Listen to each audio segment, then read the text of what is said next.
এরাও শত্রু, মুখোশের আড়ালে। অরিজিৎ, ওরা এখানে এসেছিল কেন? অন্য একটা কাজ। তুমি তুমি আমার থেকে কিছু লুকোচ্ছ না তো? তোমার থেকে কি লুকোবো? আর তোমার থেকে লুকোবো কি করো? তুমি তো রিপোর্টার, তাই না? এনিওয়ে চলো, বাদ দিয়ে কথা বাড়ি থেকে হবে। Let's go. না না না না, আমি এখন বাড়ি যেতে পারবো না, আমাকে একটু অফিস ফিরতে হবে এখন। বুঝলো, তাহলে এখানে এলে না তোমাকে একটা খবর দিতে। তাই ওই পিন্টু মণ্ডল বেঁচে আছে।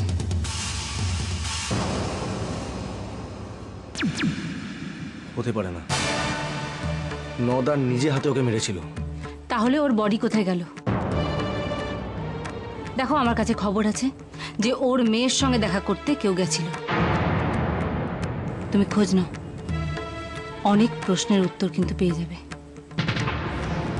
বাই দ্য ওয়ে, চলি, আমার একটু তাড়া আছে। শুনলাম অমিত ঠাকুর নাকি একটা গুরুত্বপূর্ণ পোস্ট পেয়েছে।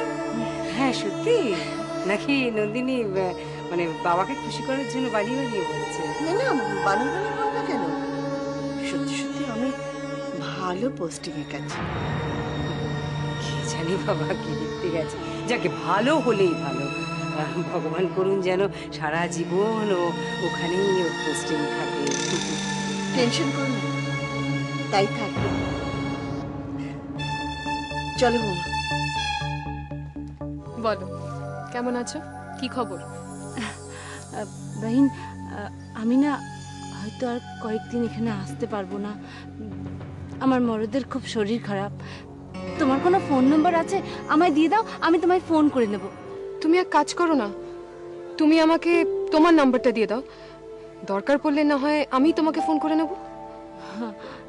তোমার মতো আমার কাছেও কোনো নাম্বার নেই বাহিন।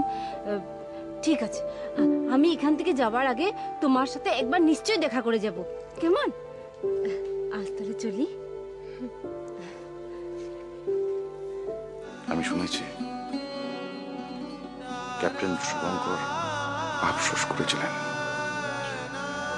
আমাকে দেওয়া কথা উনি রাখতে পারেননি। আমার কাজ অসমাপ্ত রয়ে গেছে বলে ক্যাপ্টেন শুভঙ্করের আফসোস হচ্ছিল। মায়া, আমি কথা দিয়েছি, আমি আমার কমান্ডো বাহিনীকে কথা দিয়েছি যে আজকে আমি ওদের পাশে থেকে লড়াই করব, ওদের কাঁধে কাঁধ মিলিয়ে লড়াই করব, জঙ্গিদের শেষ করব। ক্যাপ্টেন শুভঙ্করের কাজ অসমাপ্ত রয়ে গেছে, সেই কাজটা যে আমার শেষ করতেই হবে। আমি যে কথা দিয়েছি, আমার দায়িত্ব, তাই আমাকে যেতেই হবে। মায়া, এক সময় আমার এমন ডিপ্রেশন হয়ে গেছিল যে আমি সুইসাইড করার কথা ভাবতাম। মনে হতো আমার ছেলেকে নিয়ে আমি বিষ খেয়ে মরে যাই।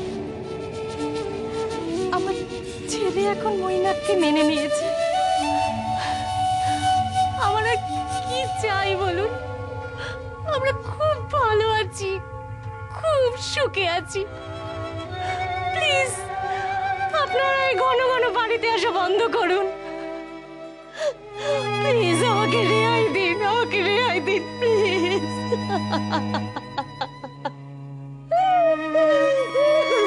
আরে এ তো উল্টো কেস।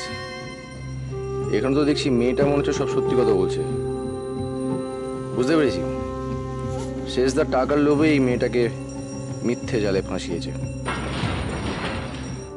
ওমা, এত দেরি হলো, তুমি আমাকে বলে যাওনি তো? আচ্ছা, বাবলাকে দেখছি না, বাবলা কোথায় গেল? মেসির ঘরে গেছে, ওখানে শোবে বলেছে। আমি ডেকে নিয়ে আসি। না না না, থাক, ডাকতে হবে, ডাকতে হবে। দেখো, আমার ভীষণ খিদে পেয়েছে, কিছু খেতে দেবে? আমি এক্ষুনি দিচ্ছি। শোনো না, টেবিলে তো খাবার রাখাই আছে, চলো না এসে খেয়ে নিয়ে আসো। না না না, আমি ওখানে যেতে পারবো না। তুমি এক কাজ করো, খাবারটা এখানে নিয়ে এসো। কি হলো, হাঁ করে দাঁড়িয়ে আছো কেন? যাও।